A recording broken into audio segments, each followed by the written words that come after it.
স্বাগত জানাচ্ছি প্রিয় শিক্ষার্থী বন্ধুদের। 2023 শিক্ষাবর্ষ থেকে নতুন কারিকুলামে অর্থাৎ নতুন সিলেবাস অনুযায়ী পাঠদান কর্মসূচি পরিচালিত হবে এবং সেই সংক্রান্ত তথ্য দেওয়ার চেষ্টা করছি। আমরা দৈনিক শিক্ষা .com এ দেখতে পাচ্ছি, বলা হচ্ছে যে 2023 খ্রিস্টাব্দে অর্থাৎ এবার যদি 2021 সাল হয় তাহলে আরও এক বছর পরে 2023 খ্রিস্টাব্দ থেকে আংশিকভাবে নতুন কারিকুলামে পাঠদান শুরু হবে বলে জানিয়েছেন শিক্ষামন্ত্রী ডাক্তার দীপুমণি।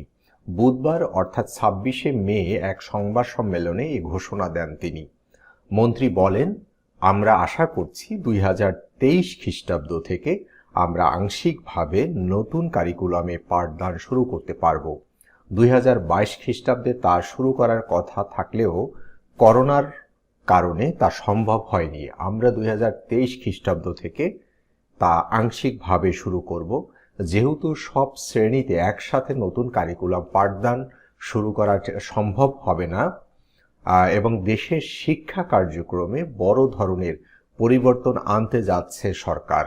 দশম শ্রেণী পর্যন্ত বিভাগ তুলে দেওয়া হচ্ছে, পাবলিক পরীক্ষাও হবে একবারই। 2022 খ্রিস্টাব্দ থেকে শিক্ষার এই কারিকুলাম চালু হওয়ার কথা থাকলেও তা এক বছর পিছিয়ে গেছে। তো যাই হোক, আমরা যে তথ্য পেলাম এবং এখানে আরও একটা বিষয় খুব গুরুত্বপূর্ণ, সেটা হচ্ছে যে আমরা কোভিড-19 পরিস্থিতির কারণে দীর্ঘদিন প্রায় 14 মাস ধরে সরাসরি শিক্ষকরা উপস্থিত হয়ে ক্লাস পরিচালনা করা সম্ভব হয়নি, অর্থাৎ শিক্ষা প্রতিষ্ঠান বন্ধ ছিল। শিক্ষা প্রতিষ্ঠান বন্ধ থাকলেও যদিও অনলাইন কার্যক্রম চলছে, অনলাইন কার্যক্রম মাধ্যমে পাঠদান কর্মসূচি পরিচালিত হয়েছে। তাহলে আমরা জানতে পেরেছি ইতিমধ্যেই যে এসএসসি এবং এইচএসসিতে কোনো ধরনের সায়েন্স, আর্টস, কমার্স গ্রুপ থাকবে না, একটাই গ্রুপ থাকবে। তাহলে এই নতুন পাঠ্যসূচি বা নতুন কারিকুলাম অনুযায়ী আমরা জানিয়ে দিব আমাদের ইউটিউব চ্যানেলে।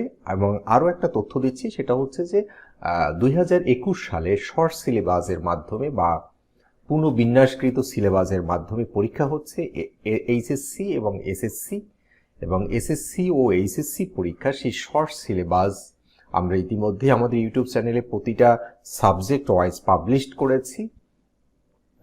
এবং আমরা আরও বলতে চাচ্ছি যে 2022 সালের শর্ট সিলেবাস অর্থাৎ সংক্ষিপ্ত যে সিলেবাস প্রণয়ন করা হবে, আমরা আগামী মাসেই সিলেবাস পেয়ে যাব।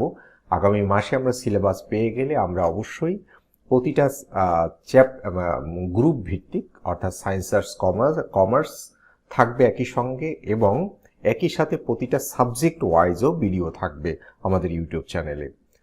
তাহলে আজকে এ পর্যন্তই। সবাই ভালো থাকো, সুস্থ থাকো। আল্লাহ হাফেজ।